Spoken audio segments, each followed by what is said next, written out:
Hey guys, Leslie over Dummies.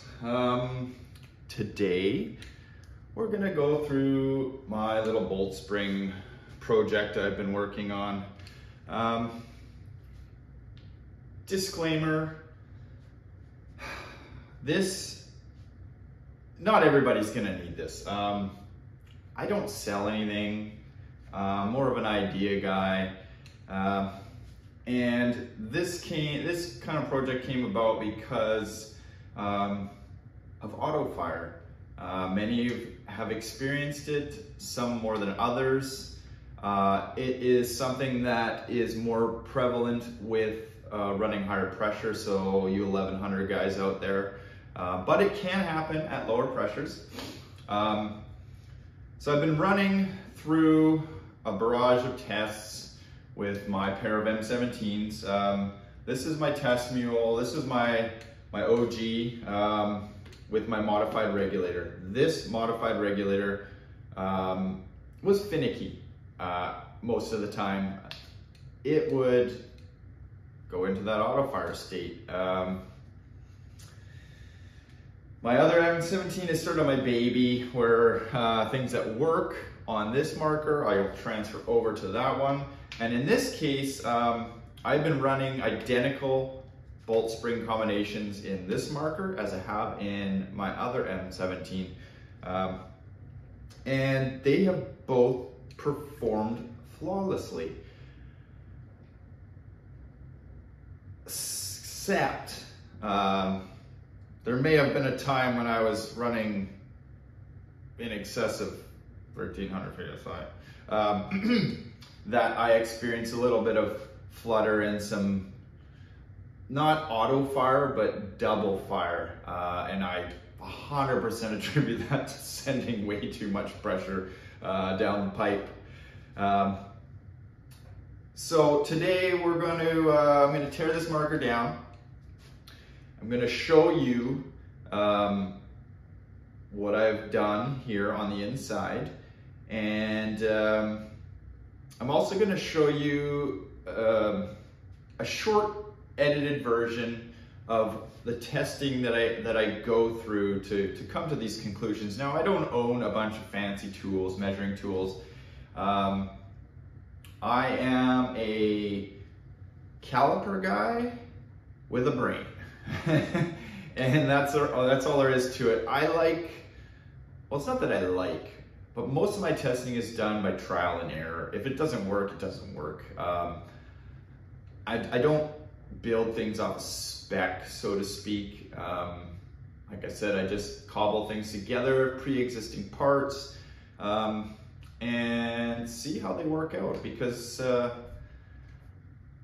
having one-off parts made, although maybe the ideal situation, it's added cost to the end user, and you know, some of us don't have a lot of money. So I like to use parts that maybe are not well known, but are easily accessible to everyone. So they can at least try it, and in the very, very worst case, if they tried and it doesn't work, I didn't sell them, you know, some $100 part. You know, I sold them $20 in springs, but not me personally selling you. You're purchasing these springs. So without further ado, we're gonna put this guy down on the table. We're gonna pull the heat core out. We're also gonna inspect the silicone bumper that has been in here for, over 500 shots. So see how it's holding up. And I'll kind of go through, I'm gonna lay all the springs out that I went through, and then immediately following that, I'm gonna show you the little short bits of me testing. Obviously it was more involved than what I'm gonna show you, but just so you get an idea of what I went through, and maybe it gets your wheels turning and gets you thinking and wanting to try something yourself, because that's what this community is about, is building relationships and building better, stronger, faster markers, reliable markers. So yeah, let's get going.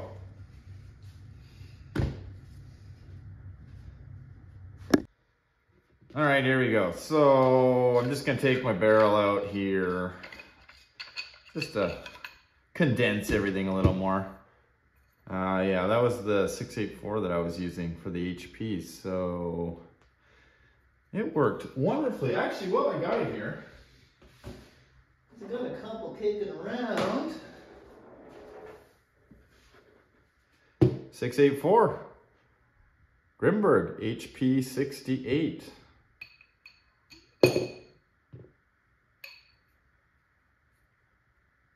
See that again? Oh, come here. Yeah, I'm quite surprised too. Like I said, these are older HP, so possibly they're a little more broken in, or you know, some manufacturing tolerances.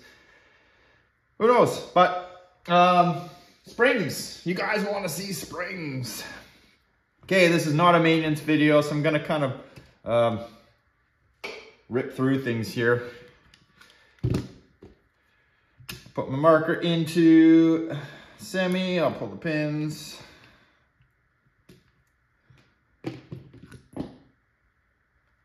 Dump the washers. Pull the bolts and the heat core and everything else in between.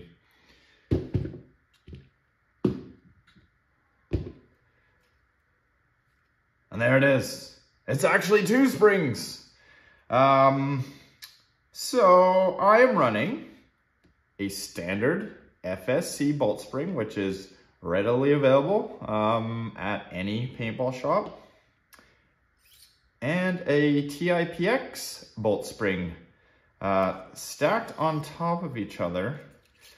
Obviously installing the TIPX spring at the bottom because it's the shortest, because I think if I went this way, spring might end up cycling off of there, doing something funny. I don't know. I just felt better about it being this way. So short end, TIPX spring down, and then the FSC spring comme ça. So you're wondering how I got to this point. Oh yeah, you know what? Before we do that, let's inspect the silicone bumper. And something to note, during the videos that the little short videos I'm gonna show you of my testing, I actually nicked this myself. There wasn't any perceived damage on this bolts. There's a couple little on this bumper, there's a couple little marks. But that chunk there was actually me, because I was trying to do it in a hurry, and I forced it in. And because of this extra spring tension, it swells this washer a little, and it just nicked the edge. But it doesn't affect its operation whatsoever, so I'll just keep rolling with it. So silicone bumper is holding up just randy. That's good news. I like that. I have it doubled up though with a M17, just add a little durability to the face of this silicone, because it is quite soft and pliable. But as for this spring combination, so I'll grab an M17 spring and we'll put it side by side here. And this is gonna be, I know the mat is probably making you guys dizzy, but I have kind of 2 workstations, one when the wife and the dogs are home, and one when it's just me. And right now the wife and dogs are home, so hopefully you can see this.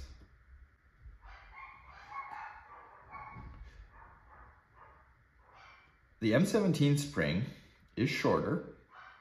I'm not going to go into the overall lengths of them, but I will touch on the compressed lengths.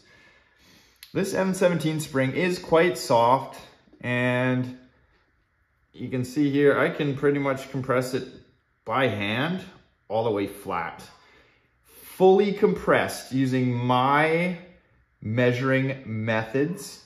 I measured this spring 27 to 28 millimeters compressed. And I have multiples of these springs, and there were variations. 27.3 and one was 27. I can't recall off the top of my head, but in any case, they were within a millimeter of each other. There may be larger discrepancies. These things are made offshore, guys. So, I mean, who knows what's coming in your marker, which could explain why some experience auto fire more than others, or some just get it altogether. It literally, some people just have no luck, and it kind of gives the M17 a bad name. And I get it. But if these things were easy, I think it'd be boring, to be honest. But getting started, yeah, sometimes that can definitely be frustrating. So 27, 28 millimeters compressed. That's important because of the travel. We'll move the bolt back into, or the marker back into view here. Approximately, this is where your bolt is sitting when it's locked in the sear. The amount of travel that it has dictates how far this bolt moves forward, injecting the round into the barrel, pushing it out through the breech into the barrel, and expelling its air.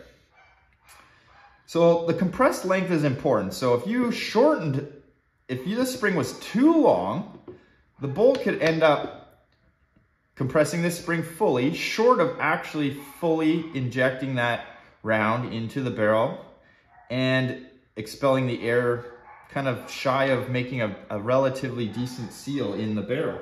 So if you look at an M17 barrel, it kind of gets that scuffing around the edge. That's normal for an M17. And that's, you can see it on the bolt here too, the slight scuffing on the edge. It's never affected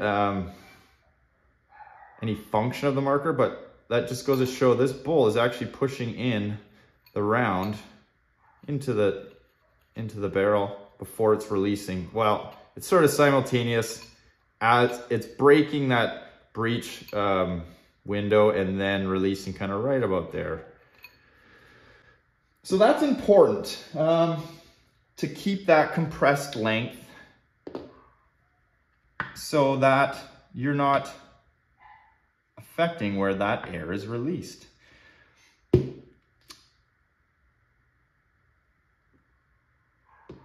Let's jump to some of the springs I use. So these are 2 VKS bolt springs. I tried stacking these like this, but when I measured these compressed, mine are approximately 17 to 18 millimeters fully compressed. So if we round it up, well, let's round it down. 17 plus 17 is 34 millimeters compressed. That is 7 millimeters more than this compressed, than the factory bolt spring compressed. So this bolt is essentially letting go of its air short of the optimum position to fire the round and get your maximum velocity and maximum use of the air that is at hand. So double VKS spring, nope.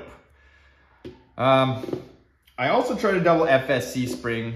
FSC spring is 18 to 19 millimeters compressed. So obviously it's even, it's even longer than 2 VKS springs compressed. So I did test it anyways. I didn't include that in the video because it was just kind of a moot point. That if 2 of these didn't work, 2 of these ain't gonna work because they're even longer. So, no, 2 VKS springs don't work. And a single VKS spring, I know there's a fellow there that mentioned he was running a VKS spring. And while I did try that and it did work,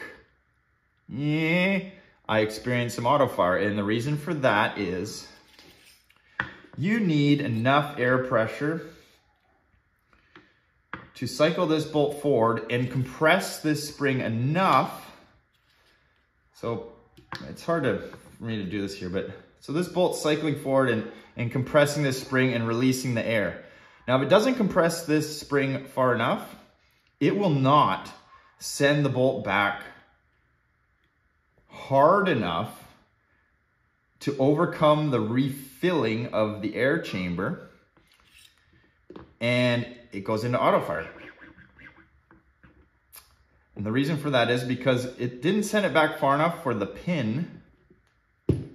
So your firing pin is down the inside.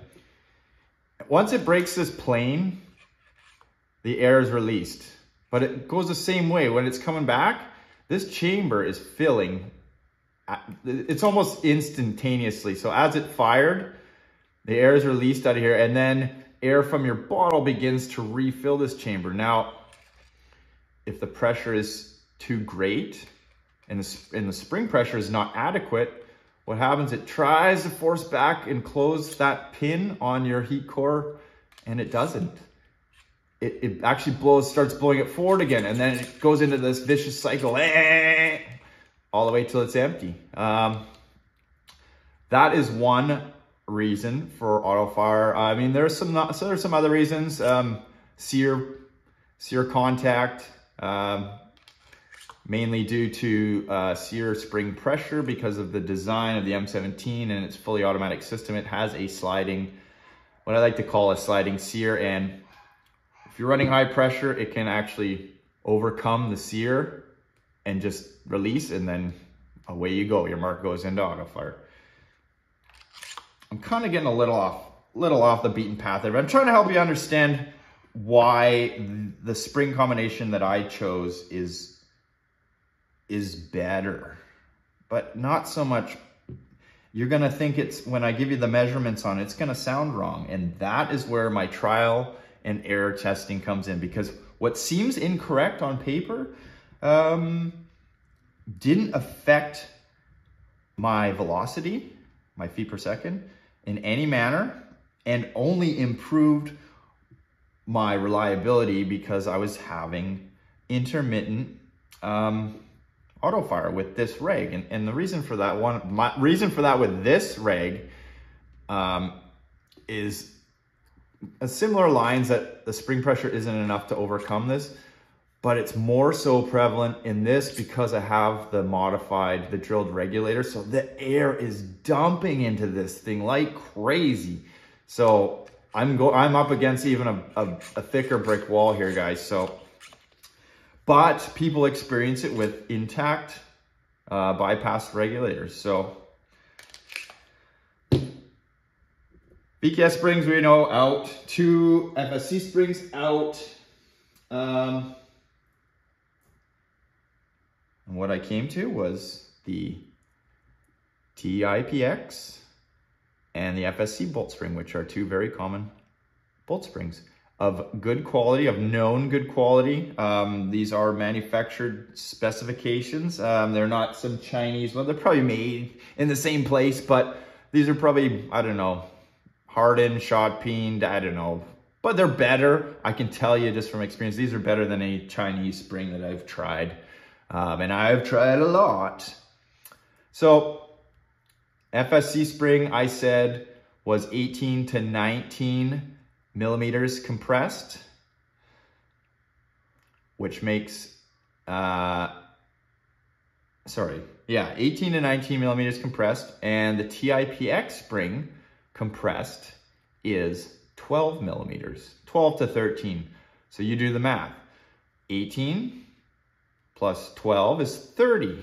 30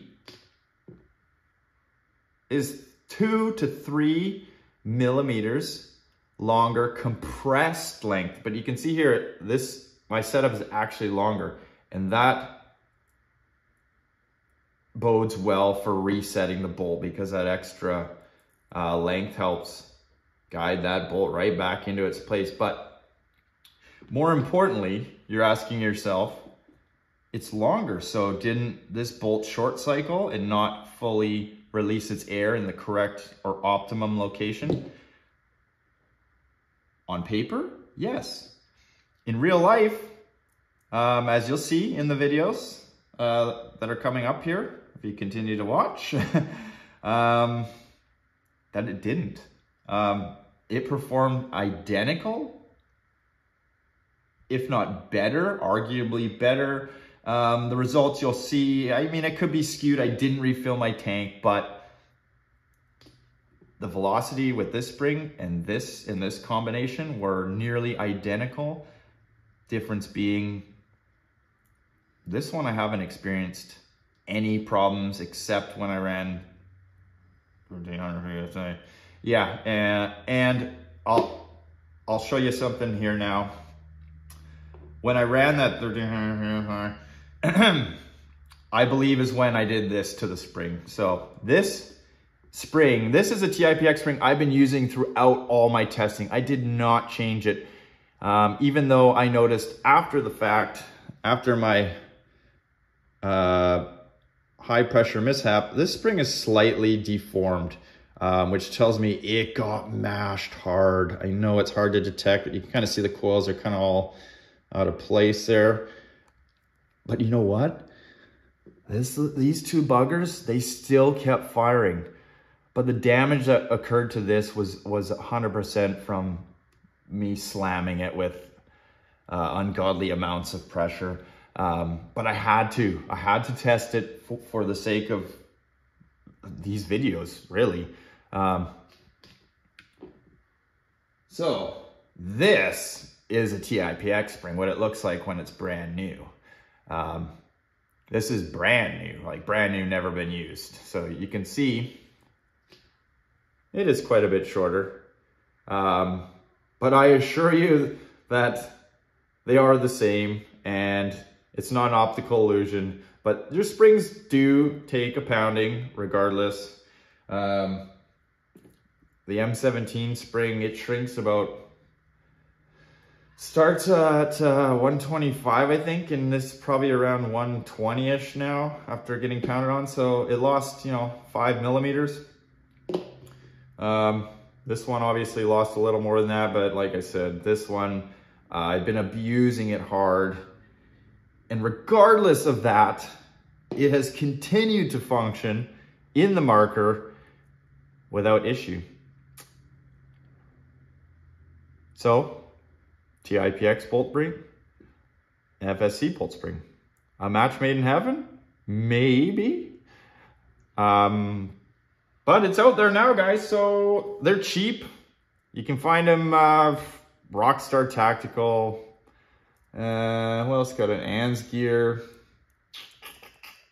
Trying to think off the top of my head. I don't know, maybe Valken.com has these. But you can usually find the two of these in the same place. Very common bolt springs. All right. Let's show you the videos. While that's happening, I'm going to reassemble my marker, and then we'll have a little chat at the end, and I'll kind of just go through what I saw in those videos, but on a shorter scale than kind of the weeks of months of testing that I've been doing with this. And I should also mention, I think I already did, this marker, this particular marker has at least 750 rounds on this combination right here. You know, the other issue is with this M17 spring is finding one. I haven't been able to find a new one in a long time, guys. So this is a great alternative as well, and can add to some reliability for you guys. All right, let's put this guy back together. I'll show you the videos. And through the magic of movies, guys, my marker is, well, not quite back together. I didn't put the barrel in. But I wanted to mention something. I promised you guys something, a little bonus feature that this spring may allow us to do. But you're going to have to stay tuned right to the end of the video to see it. So You could cheat and fast forward, but what fun would that be? And you're not gonna learn anything. Factory bolt spring.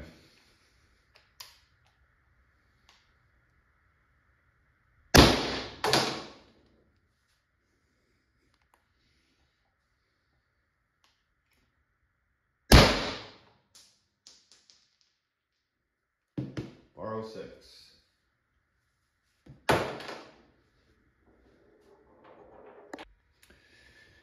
Factory FSC spring and factory TIPX spring combination.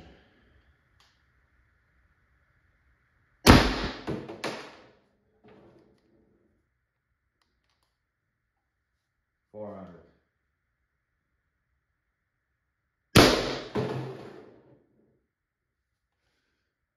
Or 10.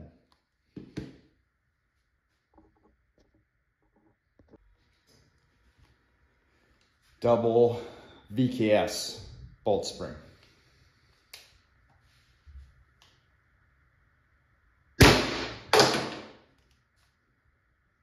$344.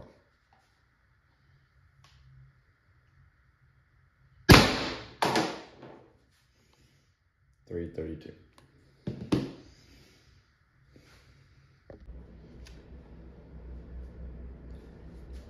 VKS bolt spring combination with a TIPX bolt spring.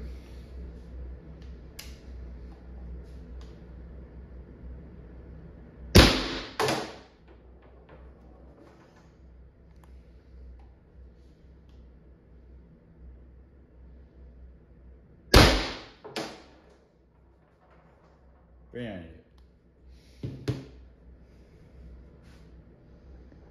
Yeah, what did I say? Interesting stuff, eh guys? Tell me what you think. But here's what I think.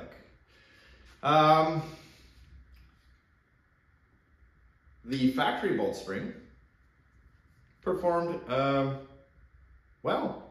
I only fired 2 rounds of each just to kind of, like I said, keep the videos short and to the point.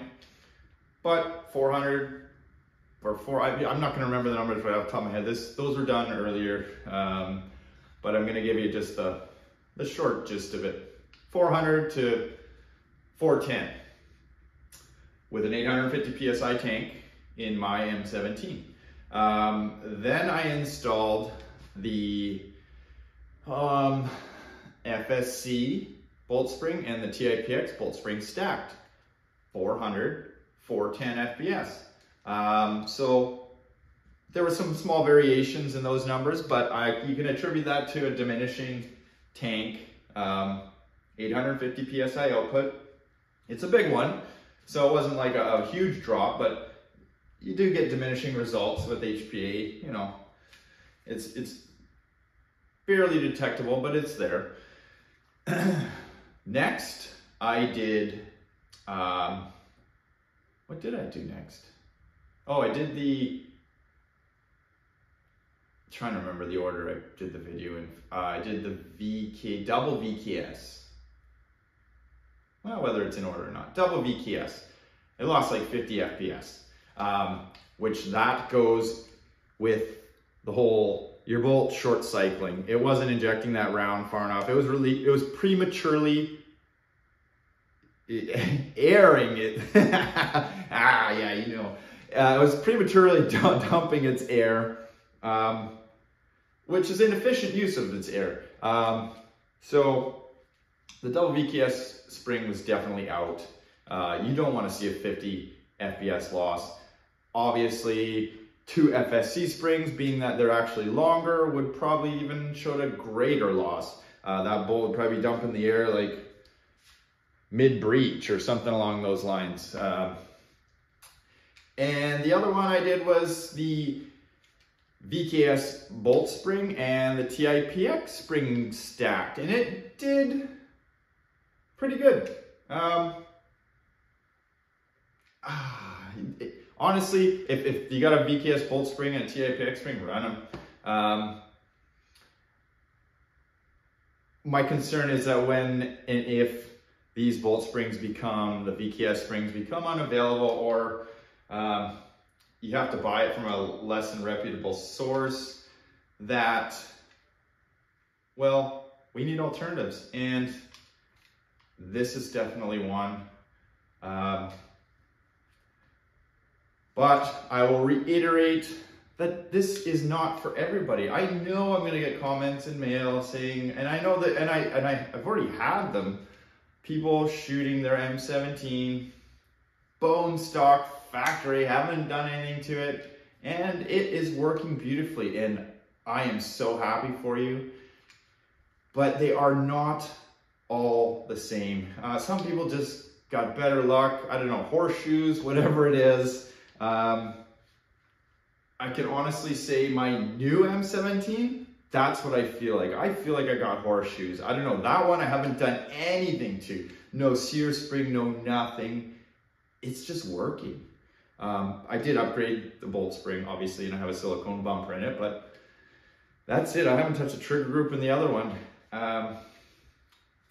So this isn't gospel, guys. This is, if you're having problems, if you're having the Autofire, this might be worth trying the combination spring, and let me know if it works. So far, it's worked for me. I hope this video was helpful, or at least educational. You learned a little bit about the M17. But before I go, I promised you I would share something that this spring may open a door for us again. I'm wondering if any of you guys guessed it. Being that its compressed length is actually longer than the factory bolt spring. BRH, guys, BRH. Bolt reset handle. And it's only for resetting. You don't cock your marker before you air it. It is meant if you got a jam, but it also looks the part. It looks cool, guys. I mean, I've always admitted that, but it didn't work at high velocity with the factory bolt spring because it was over compressing and it would bend your, oh yeah, put the marker back in. I was gonna grab the bolt off the table. That vertical, they call it a guide pin there. When it over compresses, it would actually hit the stop for the BRH and bend your pin, and then that can cause all kinds of problems, not to mention tear your marker up inside. But with a longer compressed bolt spring, it should stop well short of ever bottoming out. Well, not well short, but 3 millimeters short according to my measurements, which is plenty of room to run the BRH. It's untested at this point. I did locate one. It's on its way. It'll be here this week. And the first thing I'm gonna do is I'm gonna pound on it with the spring, and we're gonna see if it works or not, guys, because I know a lot of you guys love those charge handles, and like I said, I do too, but they were more problematic than anything. They do still create one problem, and that is if they aren't latched properly, if it's not locked in, when that bolt reciprocates, it'll do the same thing. It can bend your guide pin, but we're gonna run it through, and you'll have to watch for that video. Like, share, subscribe, tell your friends, tell your mom.